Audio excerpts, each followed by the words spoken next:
Welcome. I am the one and only MSJ, Max for short, and welcome to my YouTube channel. It is October 4th, 2023. You know what that means. It is day 4 of the 31 Days of Fright horror movie project, year 12, and today's movie is Death Proof.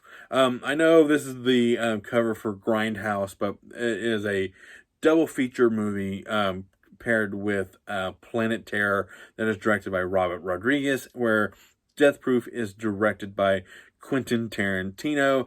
And with the keeping with the theme this week is everyday objects used for good or bad in unique horrific ways.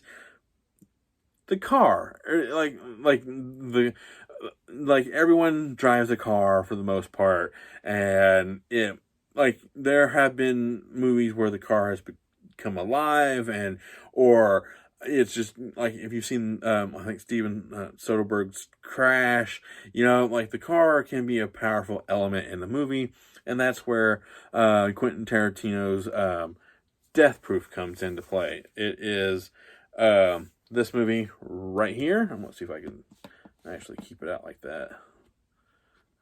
Nope, it's not going to stay. Or maybe, yeah, a little bit better that way. Yeah, this movie right there. It stars Kurt Russell. This movie has an all-star cast, and it really does.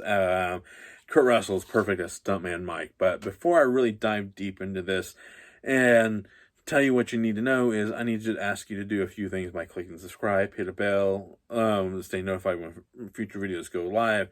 Like this video and leave a comment, because it helps me get my channel out there to a much broader audience, and it helps you when you leave a comment down below. It helps us stay connected, because I want to hear what you have to say about the either one of these movies. Actually, was you able to see this movie in theaters? Because I was able to see this movie in theaters, and it was awesome, because this was a triple feature day for me.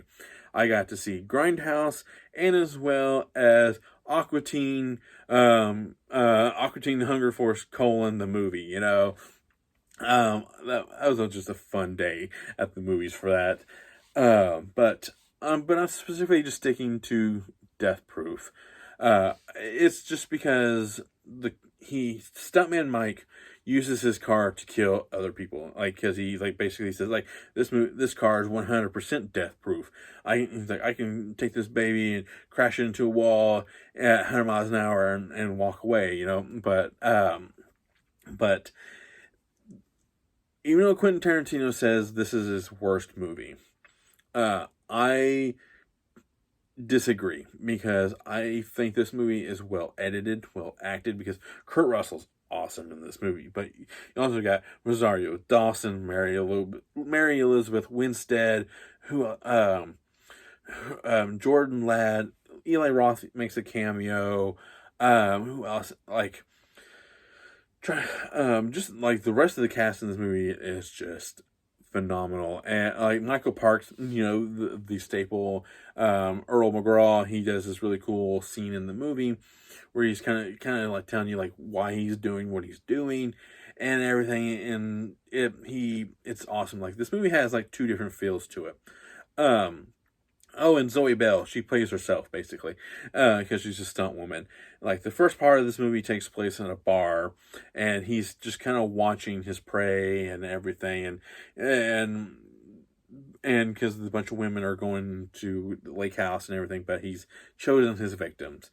And then the second half of the movie, his chosen victims turn the tables on him, because one of them is a female stunt driver, and it turns into one of the best car chases I've ever seen. I know there's the original Gone in 60 Seconds, Crazy Mary, Dirty Larry, Vanishing Point. I love all of those movies, but I think this is just with modern technology and the soundtrack, this is my favorite. So, the crashes, that's what the object is, the car itself. It is I think it's a Chevy Nova in the beginning, and then a Dodge Charger in the second half, and because that's where Vanishing Point comes in. It's they have the Charger versus Challenger face off in the second half of this movie, and it's fantastic. The music, this like the editing, the acting, and everything. Like Kurt Russell is like awesome in this movie. It's like it's awesome to see him in a Quentin Tarantino movie. Um, I think his performance in The Hateful Eight was much better, but I liked him as this character, Stuntman Mike. He's just awesome. And because he's obviously the oldest person in this movie, talking to a bunch of younger cast, and he's just trying like, yeah, I was in this and this and this and this, and they're like, I have no idea what you're talking about, and it's just and you get the Quentin Tarantino cameo, and it's just I don't understand why he said it was his worst movie. I can understand. I think I understand why compared to his other filmography, where this one may stand out as his worst, but I don't believe that as well. If I had to pick, I don't know. That would be really really tough. I would probably say Reservoir Dogs, even though. Um, I really like that movie. But I've watched Death Proof more than Reservoir Dogs. But I love Jackie Brown, so I can't say that one. And like his later movies are phenomenal. So that's just tough. Like I would probably have to say his initial outing as Reservoir Dogs. I may have to do that in a future video, but yeah, it just Stuntman Mike using his car to kill people.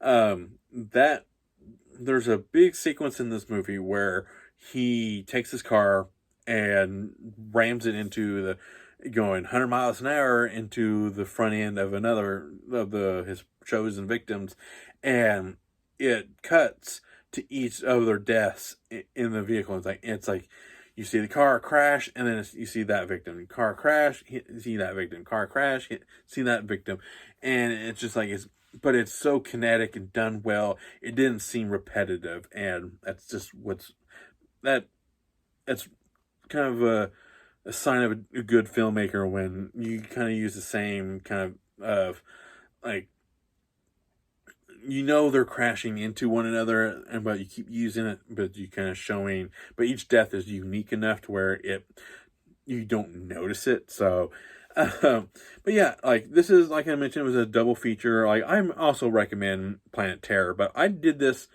back on year one.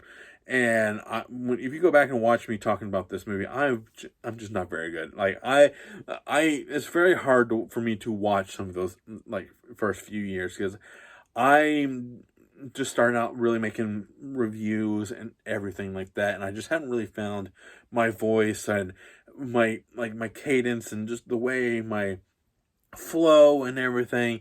And so it's just like I really wanted to kind of revisit this because I really wanted to talk about Death Proof again, and especially kind of revisiting all these years later, 12 years later.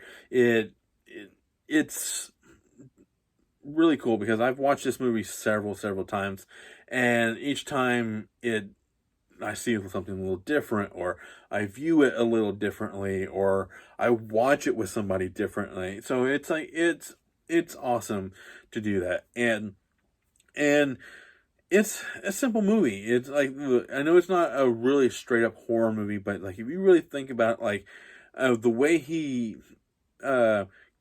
gets away with doing what he's doing, it's like yeah, like the women were drunk, like and then he slammed into them, and it's like he's getting away with it, like no one's gonna I think Earl McGraw said like there's not a jury in the world going to convict him because like because of what the women were like, their alcohol limit was through the roof, so like they shouldn't have been driving.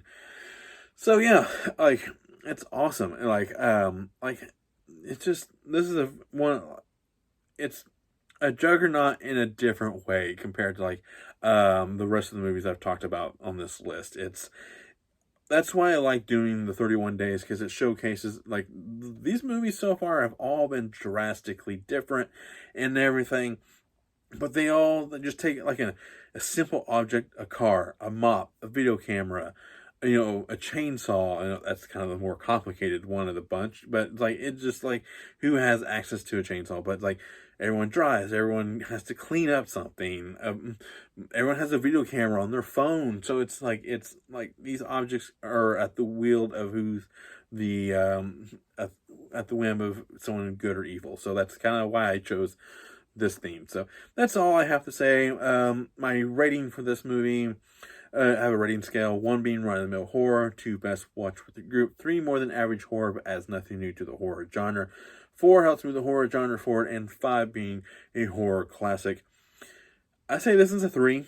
It's average, just because it doesn't help move the horror genre forward, because this is kind of like experiment movie in a way, because they were trying to recreate the grindhouse movie feel, but it didn't really do very well. I think this is like Quentin Tarantino's lowest grossing movie. But I think they tried to do them separately, but they said no. But I'm glad they didn't, but because they had the fake trailers and stuff like that, which is worth the watch as well. Because we got the movies Machete, and then Eli Roth is coming out with Thanksgiving. That's where that trailer premiered at, and in this movie. And so, yeah, just like, I think it's definitely more than average, just because it's well acted. Quentin's behind the wheel of it. I think Hateful Eight is I think it's a better horror movie because it's kind of confined and everything, but in the terms of if you really try to think about it, but like in terms of like, Stuntman Mike's a pretty good villain. He uses a car to kill people, and he's in the car, so he's putting his own body on the line. So it's like that's a pretty sadistic villain, and so willing to do what he does. So that's all I have to say about that. And all I can say to end these videos is stay spooky, and thank you.